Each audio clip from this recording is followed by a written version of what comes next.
está fazendo bem aqui onde estou, e quais são os planos do seu coração. Deus quer que eu faça parte e seja honesto ao perguntar o que Ele está fazendo e se eu vou ficar à parte.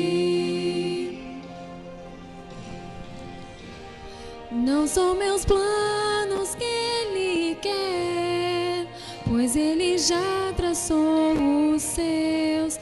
Não é o que eu posso ofertar, pois tudo vem das suas mãos.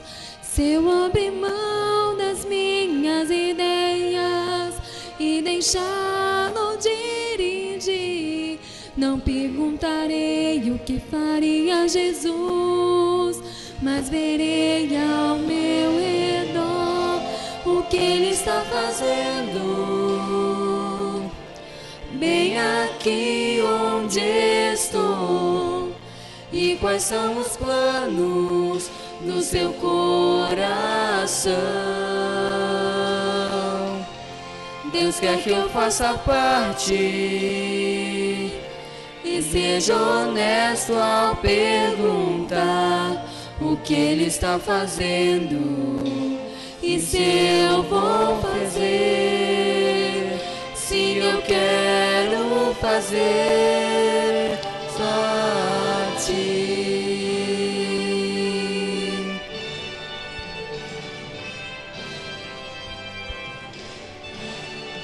Oh Deus, Tu és meu Deus e sempre te adorarei. Oh Deus, Tu és meu Deus e sempre te adorarei. Buscarei a sua face e aprenderei a andar em teus caminhos, e passo a passo sempre te seguirei enquanto eu viver. Oh Deus, Tu és meu Deus e sempre te adorarei. Oh Deus, Tu és meu Deus e sempre te adorarei. Buscarei a Tua face e aprenderei a andar em teus caminhos, e passo a passo sempre te seguirei enquanto eu viver. Buscarei a Tua face e aprenderei a andar em teus caminhos, e passo a passo sempre te seguirei enquanto eu viver. E passo a passo sempre te seguirei enquanto eu viver.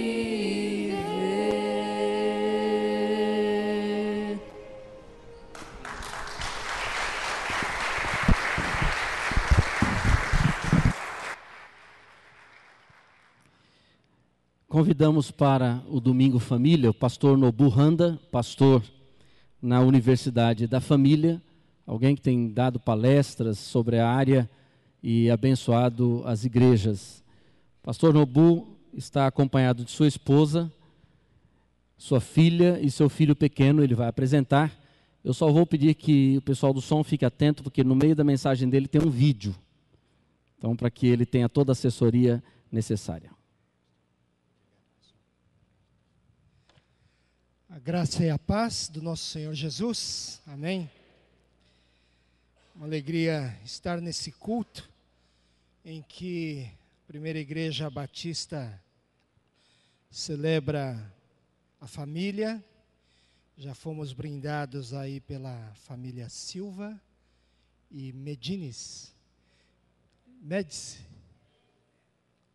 Eu não estou bem do ouvido aqui, eu acho. Eu vou ler aqui, acho que está melhor aqui. Mas, na verdade, eu conheci a Sueli quando ela era Brock, não é? Viemos da mesma igreja de origem em São Paulo, Igreja Batista, hoje Central de Santo Amaro.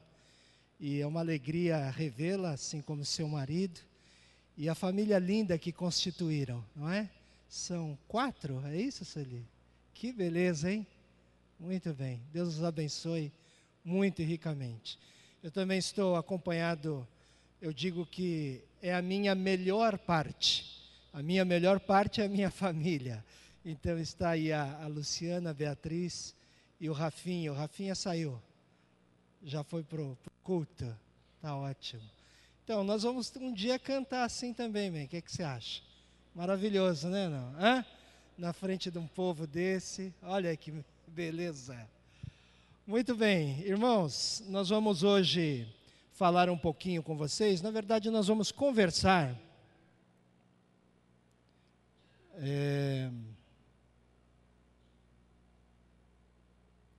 Nós vamos conversar um pouquinho, não vou nem pregar.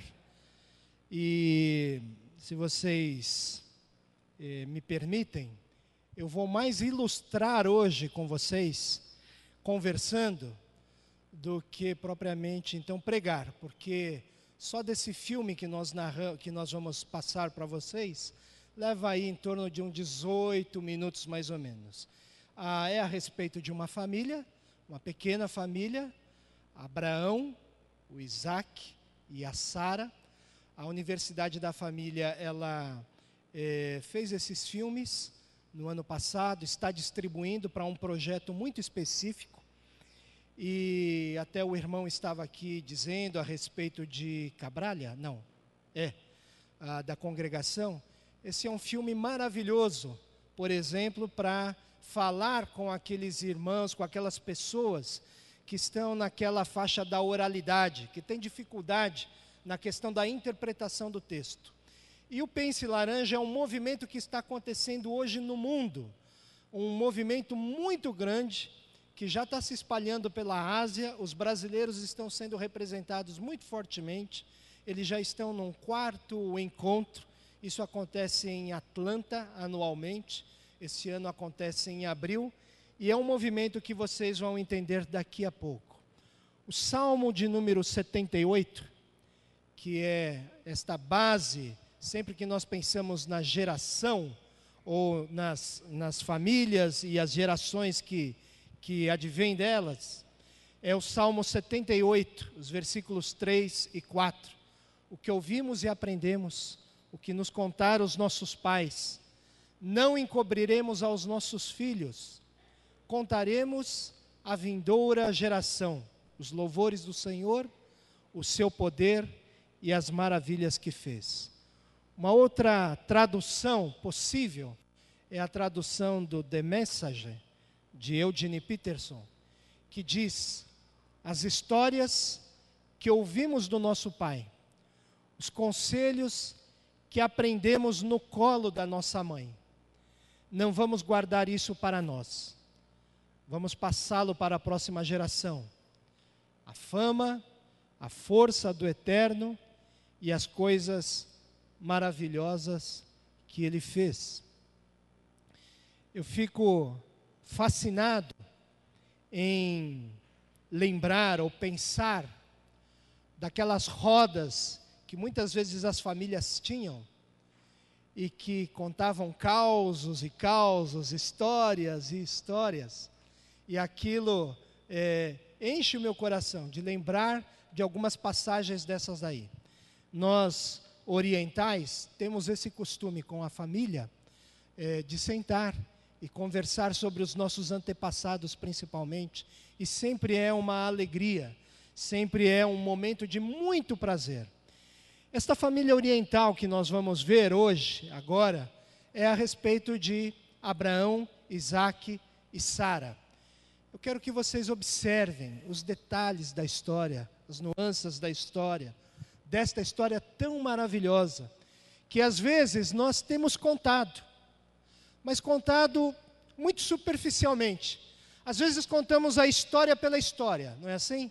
Passamos a narrativa para as crianças, ou simplesmente batemos o olho, falamos do texto e assim não subtraímos de lá absolutamente nada. A riqueza dessas histórias que estão contidas na palavra de Deus é para que nós possamos então tirar daqui valores, princípios, para que isso ganhe o nosso coração, ganhe a nossa vida. E certamente quando você olhar uma história como essa daqui, você tira de cara algumas lições. Eu quero que você se atente pelo amor de Abraão pelo Isaac. Quero que você atente pela parceria da Sara com Abraão. É interessante você olhar os gestos, os toques, e é interessante esse filme, que nós nunca tínhamos gravado absolutamente nada, nós nunca tínhamos dirigido absolutamente nada, especialmente os irmãos que são parceiros nossos ali nos Estados Unidos, que produziram o filme, e você vai ver a cena, é muito interessante.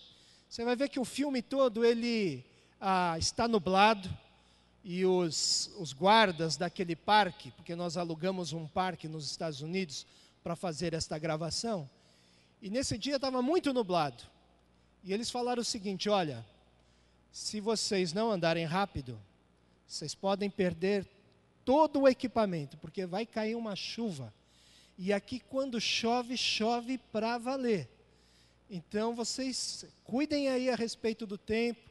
E nós falamos, temos que fazer a gravação. Já estávamos com o tempo muito espremido e tínhamos que entregar esse projeto. O nosso diretor então estava extremamente estressado, porque ainda tinham 3 filmes ainda pela frente. Ao total são 6 filmes. Então nós estávamos exatamente na metade do projeto. E uma coisa maravilhosa, extraordinária aconteceu nesse dia. Você vai ver então, na hora que o Abraão está subindo o monte com Isaac, o tempo está bem nublado, bem escuro.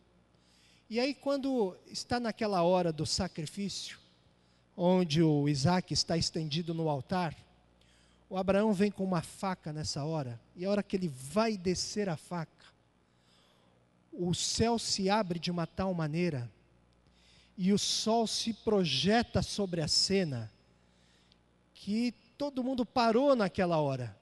Todo mundo ficou estarrecido com aquele ar que Deus deu naquela hora, a graça. E aí todo mundo pensou, puxa, mas isso aqui é muita coincidência. E aí o diretor falou, pessoal, precisamos andar, precisamos gravar. Rápido, vamos voltar aos seus postos. E aí então cada um voltou lá ao seu lugar, porque parou o set de filmagem, parou nessa hora. E aí todo mundo voltou, e aí o diretor deu lá o claquete, e aí voltaram aí as cenas, e exatamente do mesmo jeito, do mesmo modo, essa cena, a hora que o Abraão vai descer a faca no Isaac, o céu se abre, o sol se projeta sobre a cena, e aí então eles deixam correr, é gravado esta cena, mas na hora que para a câmera, então só vê os técnicos no chão, os artistas se abraçando um ao outro, chorando. Tamanha foi a coisa extraordinária que aconteceu nesse projeto. E é interessante, porque tudo isso daí está no making of. Está lá os depoimentos, as gravações, os bastidores daquilo que aconteceu. Então, quais são essas histórias que nós temos contado? Quais são os conselhos que nós temos ouvido dos pais, avós, tios? Nós de fato estamos passando para a próxima geração, não só aquilo que está no texto, mas como nós estamos passando isso. Eu não sei se você já teve o privilégio de você sentar com seu filho, por exemplo. Eu tenho um baixinho, apesar dos cabelos brancos, não é? Eu tenho um baixinho de 7 anos. E quando em vez a gente assiste um filme. Mas você já assistiu Shrek? Shrek, já assistiu? Existe uma coisa que se chamam aí fator Shrek. Fator Shrek. São aquelas coisas que você, depois do filme, com uma criança, aquilo fez tão bem ao seu coração, fez tão bem à sua alma, que você então começa a conversar com seu filho na boa, no mesmo nível, tendo o mesmo entendimento. Esse é o fator Shrek. Então, quantos filmes que a gente pode usar desse expediente? Mas, em particular, eu queria que você assistisse, portanto, esse filme, que é desta série Deus Provedor.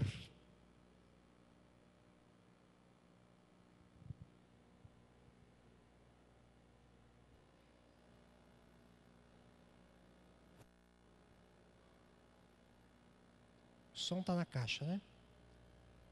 Tá. Judéia, 12.100 a.C.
sacrificamos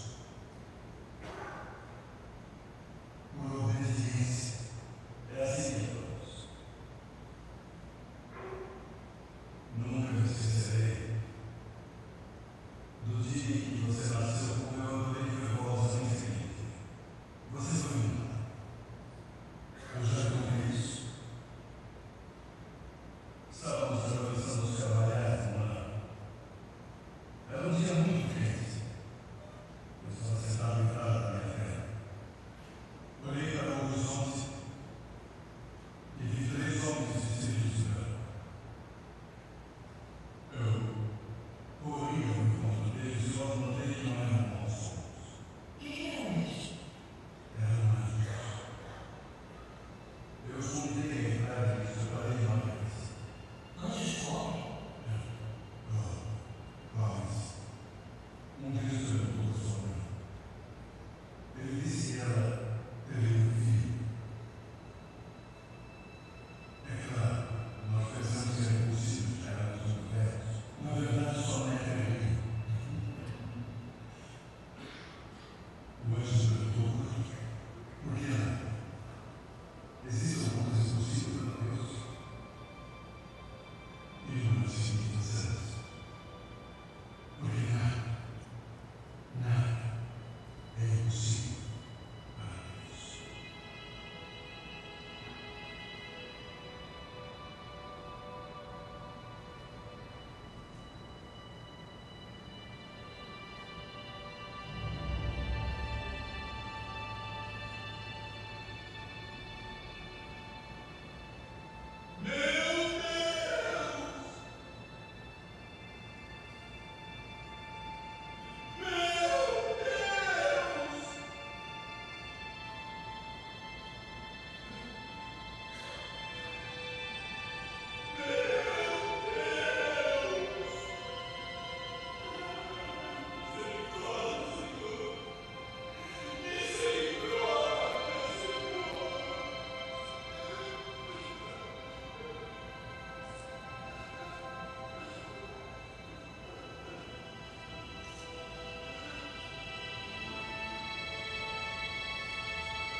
Meu filho e eu vamos ali diante. Sacrificar. Daqui a pouco nós voltamos.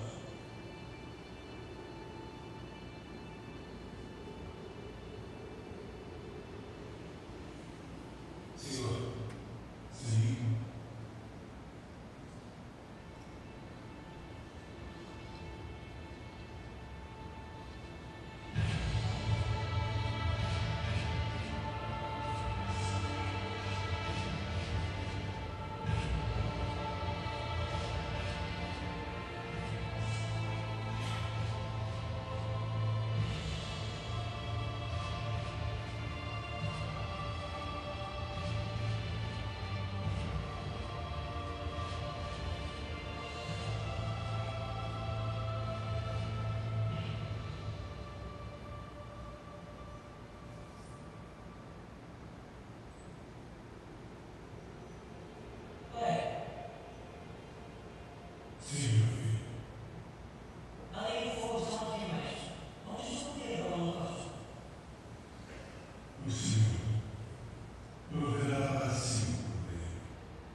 Viu quantas coisas a gente pode aprender aí nessa história? Mas especificamente você viu ele contando, Abraão contando a história para o seu filho Isaac. À medida em que ele caminha, ele conta as histórias, ele conta os feitos de Deus na vida deles, de Abraão e de Sara. Eu coloquei aqui 3 cadeiras a propósito, elas estão aqui também. E quero ler um texto com vocês na palavra de Deus, que se encontra em Juízes, capítulo 2, versículos 6 a 3.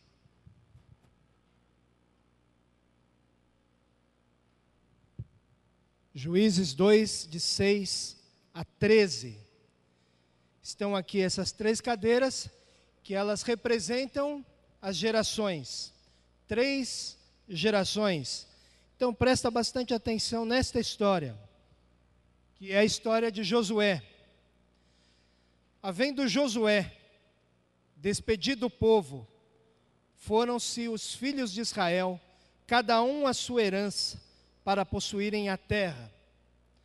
Serviu o povo ao Senhor todos os dias de Josué e todos os dias dos anciãos, que ainda sobreviveram por muito tempo depois de Josué, e que viram todas as grandes obras feitas pelo Senhor a Israel. Faleceu Josué, filho de Num, servo do Senhor, com a idade de 110 anos. Sepultaram-no no limite da sua herança, em Timnat-Heres, na região montanhosa de Efraim, ao monte do Monte Gaás. Foi também congregada a seus pais toda aquela geração, e outra geração após ele se levantou, que não conhecia o Senhor, nem tampouco as obras que fizera a Israel. Então fizeram os filhos de Israel o que era mal perante o Senhor, pois serviram aos Balaíns, deixaram o Senhor, Deus de seus pais, que os tirara da terra do Egito, e foram-se após outros deuses, dentre os deuses das gentes que havia ao redor deles, e o adoraram e provocaram ao Senhor a ira, porquanto deixaram o Senhor e serviram a Baal e a Astarote. Queridos, olha que coisa triste. 3 gerações. A geração de Josué, a geração que andou com Deus, que viu as obras de Deus, que fez as obras de Deus, que viu a Deus. Uma segunda geração, que não foi aquela que caminhou no deserto, porque aquela lá morreu antes de entrar, mas essa daqui viu a nuvem, viu a torre, a coluna de fogo, eles andaram e viram aquilo que Deus fez nesta geração de Josué. E uma terceira geração, que se levantou e não conhecia as obras do Senhor. Olha que coisa terrível. Uma que conhecia a Deus, uma que conhecia as obras de Deus, mas uma que não conhecia nem a Deus e nem as obras desse Deus. Que coisa terrível. Bem possivelmente, talvez, aqui, se nós colocássemos na nossa linguagem de hoje, esse camarada aqui é aquele que vai por todo o rincão do Brasil, pelo interior do Brasil, que andou distribuindo folheto, que abriu congregações, mas esta geração aqui se envolveu num espiritismo bravo, na Umbanda, na Quimbanda, no Candomblé. Terrível. 3 gerações. E se nós então pensarmos que nós podemos pegar a palavra de Deus, e aqui a gente tem algumas outras possibilidades. Por exemplo, se você sabe, você não fala. Nós temos aqui o Abraão, não vai falar, hein?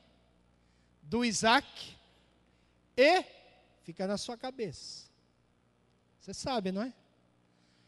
Abraão, Isaac, não vai falar. E tem esse camarada aqui. Abraão é esse camarada que vocês acabaram de ver. Pai da fé. Isaac. O que é que você sabe do Isaac?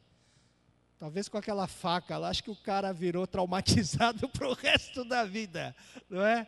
Mas o que você pode saber desse Isaac? Que ele era filho do Abraão e que ele era o pai desse aqui. Quem é esse? Jacó? Usurpador? Enganador? O moleque até sentou nessa cadeira, tá certo que depois ele voltou, mas sentou por muito tempo aqui. Abraão, Isaac e Jacó. Olha que coisa. Quer ver um outro? Davi, também não vai falar, hein? Se você sabe. Davi, Salomão e não fala. Tenho certeza que muitos aqui ficaram com aquela interrogação na cabeça, hein? Quem será esse camarada aqui? Davi, o homem segundo o coração de Deus. É assim que a Bíblia apresenta.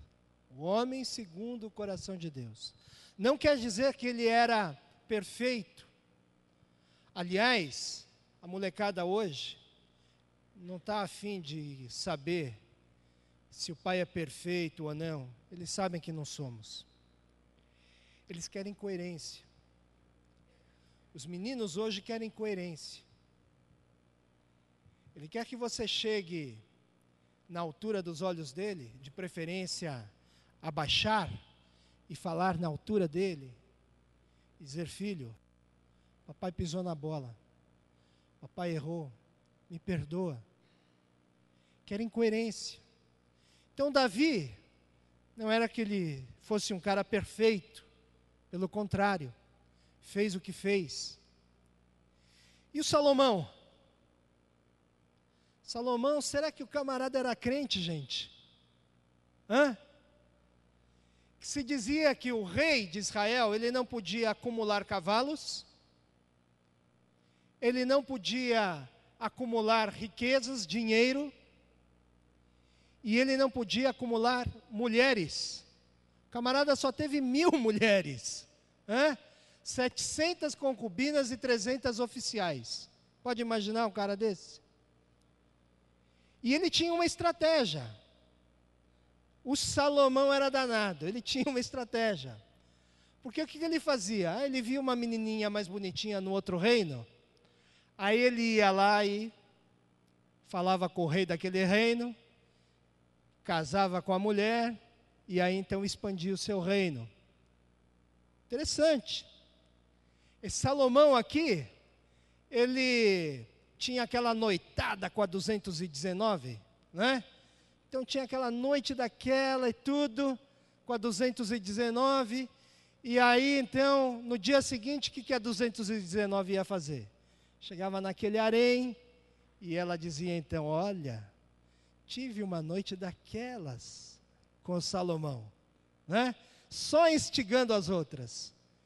E aí então ela dizia, olha, tem mais, depois nós fomos lá para a casa do papai, e aí chegou lá, o Salomão então vendo tudo aquilo lá, passeando com o sogro, viu um poste ídolo caído lá, ele dizia assim, ô sogro, que negócio é esse aqui? Aí o sogro falava lá o nome de um deus, esse aqui é o deus tal, mas ele está assim porque minhas finanças andam meio embaixo e tal. E aí o Salomão já passava um checão, né? E o sogrão já restaurava todo aquele negócio lá. E imagina, a 219 voltava e dizia, olha, ele chegou inclusive nas terras lá do meu papai e restaurou lá o Deus X, Y, Z. Aí então a 317, né? Da qual ele iria passar a noite, que não era bobinha, nada, ela também pedia dela. E assim ia. E as coisas iam se espalhando. Salomão. E esse aqui? Esse camarada aqui é tão ruim que você não lembra nem o nome dele, tá vendo? E nem vou dizer para você ir na Bíblia para pesquisar, né? Mas quem era esse camarada? Olha que coisa. Nem lembrar dele a gente lembra. Portanto, 3 gerações. A primeira geração conhece a Deus, as obras de Deus. A segunda conhece as obras de Deus na vida da primeira. E a terceira geração não conhece nem a Deus, nem as obras de Deus. Agora, irmãos, isso aqui é pesquisa. Pesquisa. Não é achômetro, não é profetada, absolutamente é pesquisa. E elas indicam que se nós não revertermos o processo agora, esse quadro agora, 85% das crianças que possuem hoje, de 7 a 17 anos, estarão fora da igreja em 10 anos. Isso é uma pesquisa feita pelo SIC Institute e também o Barnard Institute. É esse apelo, é essa pesquisa dramática que ela tem corrido o mundo. E olha que coisa interessante, o lado direito são as horas que as famílias possuem para influenciar os seus filhos. E do lado esquerdo da tela, são as horas que a igreja possui para influenciar os seus filhos. Não parece lógico onde é que nós precisamos investir fortemente?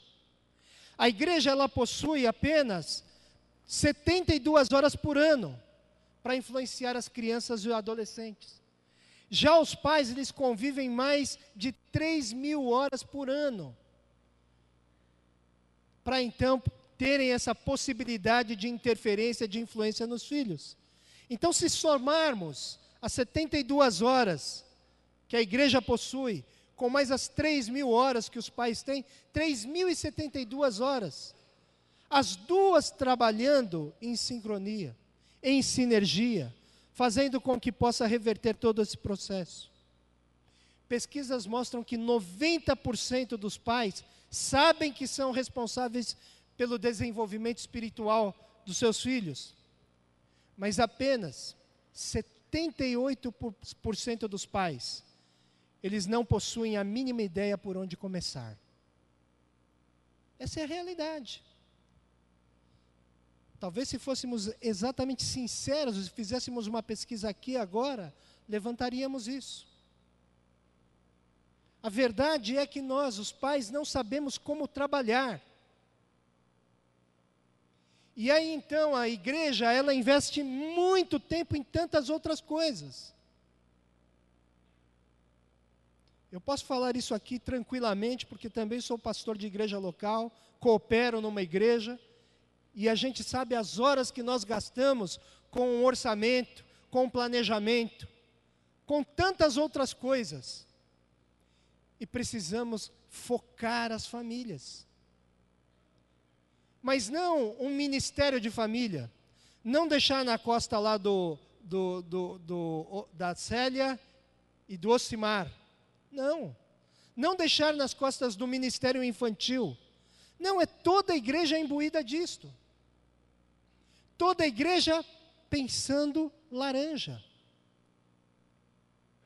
Pensando laranja. O que é esse pensar laranja? O texto de Deuteronômio, capítulo 6, versículo 3 a 7. Comumente nós temos apreciado muito esse texto, como sendo ele voltado para os pais, não é assim?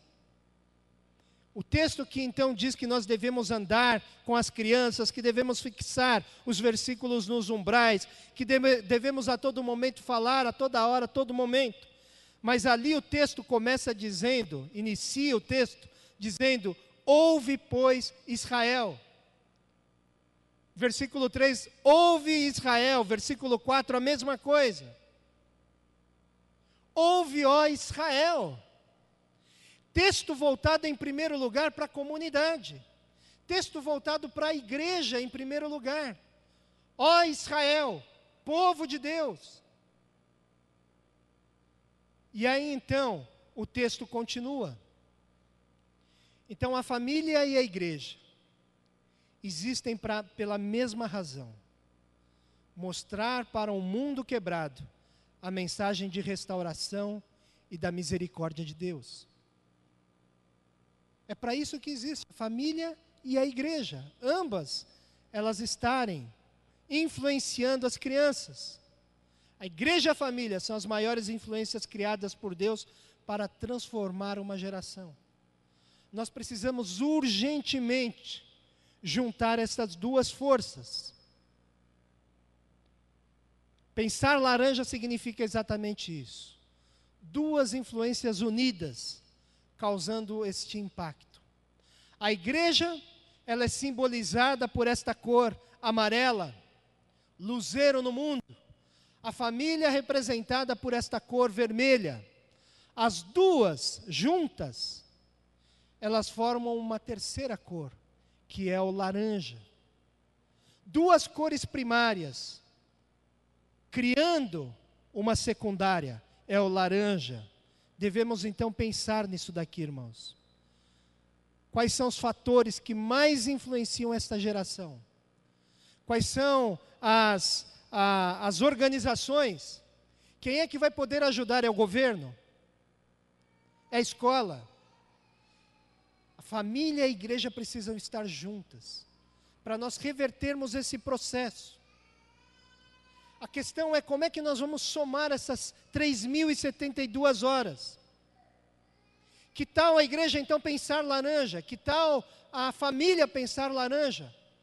Todas as maneiras que a gente possa integrar, fazer dela exatamente esta cor vibrante, esta cor alegre que é o laranja.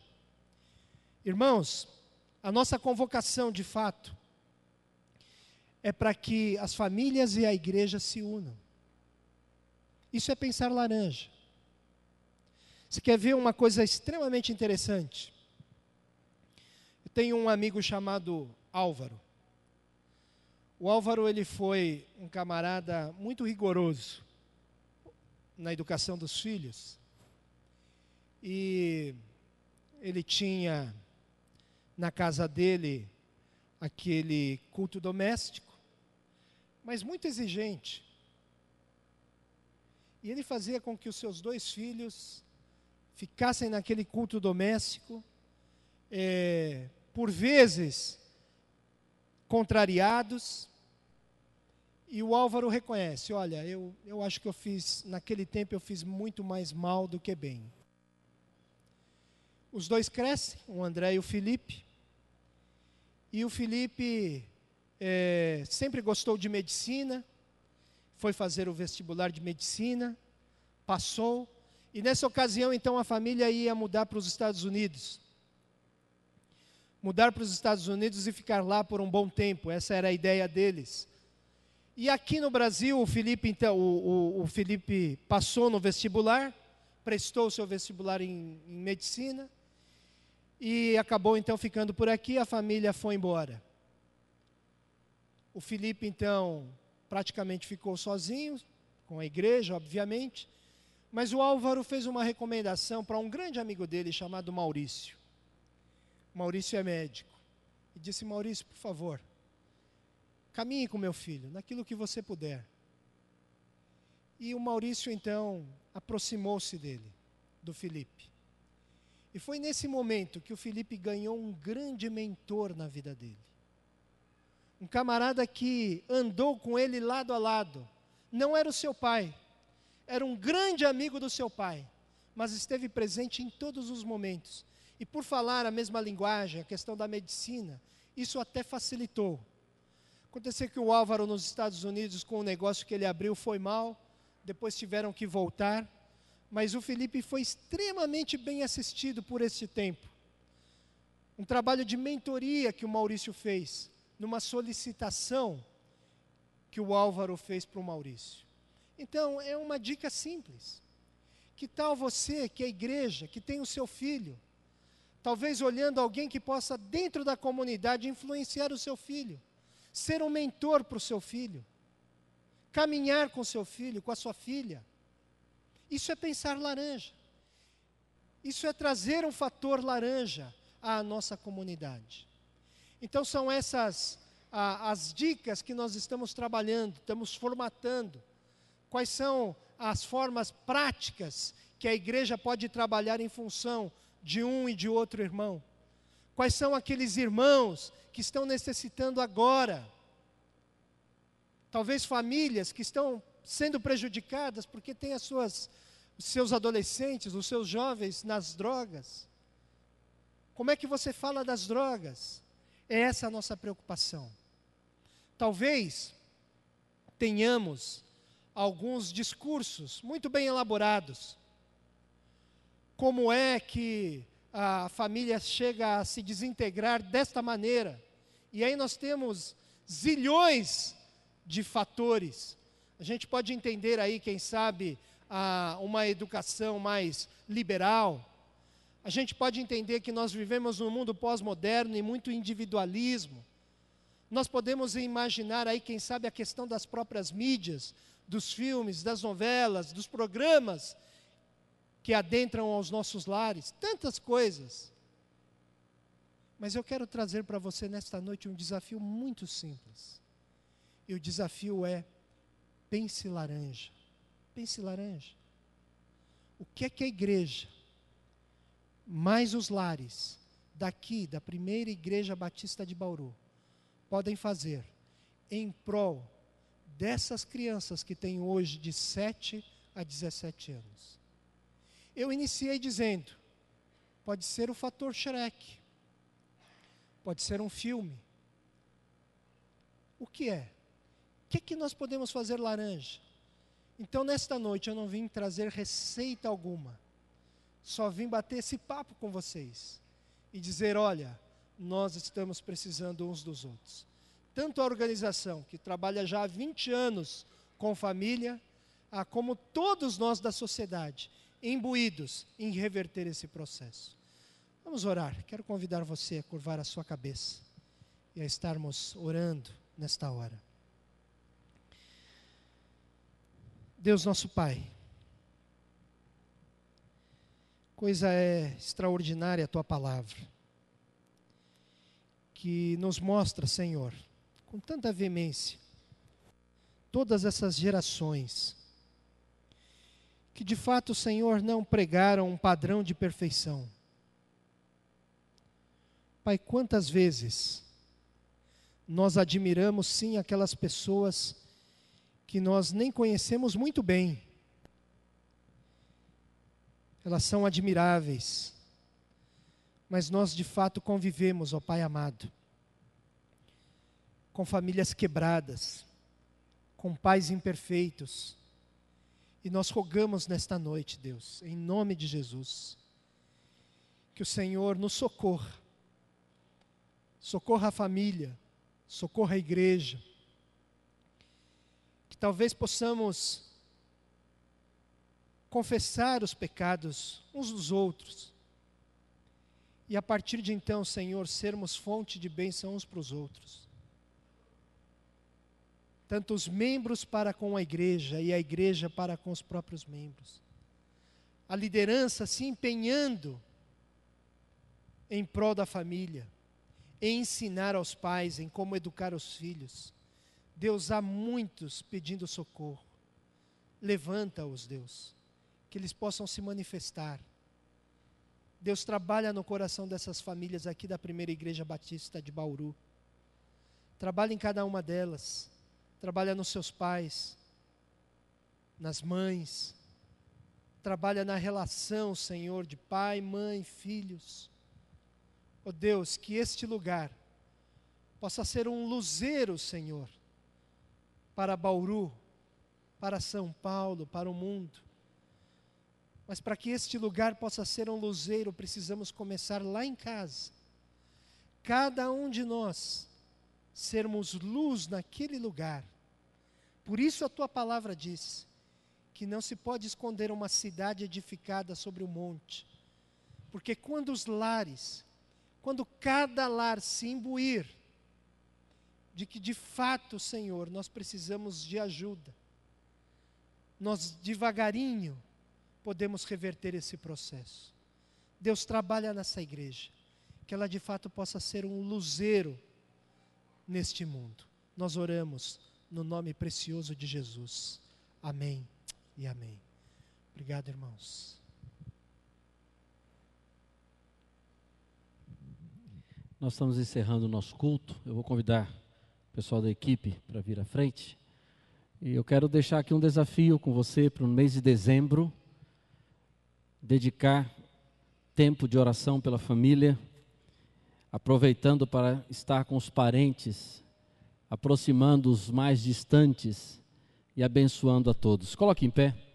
Nós vamos encerrar cantando Eu Creio no Poder da Oração, porque através da oração nós podemos chegar à nossa família de uma forma muito boa, eficaz, trazendo da graça, bondade e misericórdia do Senhor. Pastor Nobu, obrigado pela sua presença. E fica um desafio para nós, né, Célio e Ocimar. Temos aí já um direcionamento para 2013. Deus é bom, né? Na área de família e casais, Deus já deixou um grande direcionamento para trabalharmos um novo ano, procurando dar esta cor laranja, né, no contexto da igreja.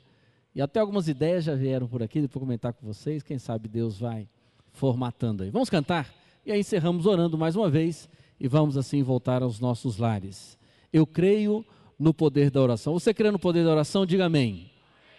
Muito bem, então é essa oração que você vai usar. Quero convidar você para quarta-feira, aproveitar esse tempo de férias, de aula que começa, vir na igreja, orar, estar nos núcleos orando, orar com a família, e assim estendendo a bênção de Deus sobre todos que convivem com você. Vamos cantar.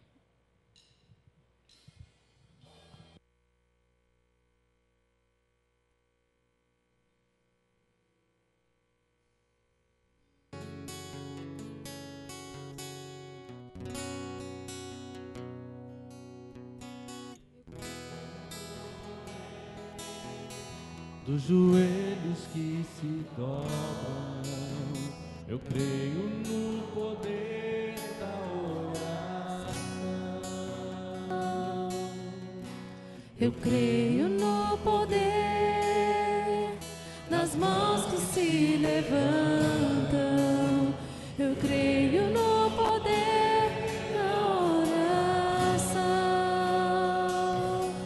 Vou levar meus problemas a Deus, entregar meus problemas a Deus, abençoar minha família, minha casa, meus irmãos, pois eu creio no poder da oração. Eu creio no poder da oração. Eu creio no poder da brasa viva no altar, incenso misturado à oração. Quando o anjo oferecer, a trombeta vai tocar. Deus vai mover o céu, a terra e mar. Vou levar meus problemas a Deus, entregar meus problemas a Deus, abençoar minha família, minha casa, meus irmãos, pois eu creio no poder da oração. Eu creio no poder da oração. Eu creio no poder da oração. Encerramos assim o nosso Domingo Família. Que Deus te dê um Natal, um mês de Natal abençoado, um mês de Natal muito festivo. Entrando no Facebook, eu vi o Fernando junto com a família dele em um restaurante da cidade. E ele colocou assim: essa é a minha família. Eu achei bonita aquela expressão, logo na madrugada quando eu vi, lembrando de que hoje nós estaríamos focando exatamente isso. Esse tempo trazendo à nossa memória aqueles que fazem parte da nossa história. Feche os seus olhos e com os olhos fechados repita essa bênção sobre as famílias, sobre a nossa vida, para assim irmos para uma nova semana. Que o Senhor nos abençoe e nos guarde. Que o Senhor faça resplandecer o seu rosto sobre nós e tenha misericórdia de nós. Que o Senhor levante sobre nós o seu rosto e nos dê a paz. Amém. Dê um abraço a quem está do seu lado. Deus a todos abençoe. Vá lá atrás, tenha um tempo de confraternização e até o próximo encontro.